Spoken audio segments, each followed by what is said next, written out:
آج ہم drama serial شیر کے بارے میں بات کریں گے۔ فجر اپنی والدہ سے کہتی ہے بابا نے مجھے معاف کر دیا ہے اور اب وہ جیسا کہیں گے میں ویسا ہی کروں گی اور اب مجھے دوبارہ ہاسپٹل جوائن کرنا ہوگا۔ یہ سن کر فجر کی والدہ فجر سے کہتی ہے اگر تو تمہارے بابا اس سب کے لیے نہ مانے، یہ بات سن کر فجر کہتی ہے میں نے ان سے وعدہ کیا ہے، اب میں ان کے خلاف نہیں جاؤں گی۔ دوسری طرف شیر بہت خوش ہوتا ہے کیونکہ وہ جس لڑکی سے شادی کرنا چاہتا تھا اسی لڑکی سے شیر کی شادی طے ہو گئی تھی اور یہ سب شیر کے والد کی وجہ سے ہوا تھا۔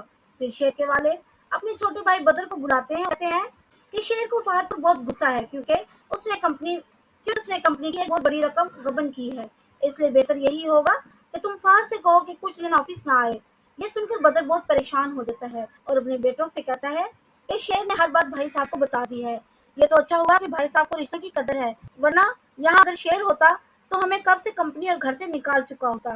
اس لیے اب کچھ ایسا کرنا ہوگا کہ شیر کو آفس کے معاملات سے دور رکھا جائے۔ پھر فہد اپنے والد سے کہتا ہے ہمیں شیر کو آفس سے دور رکھنے کے لیے رات کو دودھ میں نیند کی میڈیسن ملا کر دینا ہوگی، اس طرح وہ دن گئے تک سوتا رہے گا اور اٹھنے کے بعد وہ سستی کی وجہ سے آفس نہیں آ سکے گا اور پھر ہم کمپنی کے تمام شیئر اپنی ایک کمپنی کی طرف شفٹ کر لیں گے۔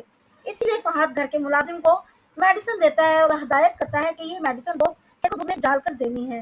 دوسری طرف شیر اپنے والد سے کہتا ہے کہ ہم کب تک پرانی دشمنی کو نبھاتے رہیں گے، اب ہمیں یہ دشمنی ختم کرنا ہوگی اور آپ فہد سے کہیں کہ ان سے معافی مانگے، اس طرح برسوں کی دشمنی ختم ہونے کے بعد پھوپھو بھی ہم سے ملتی رہیں گی۔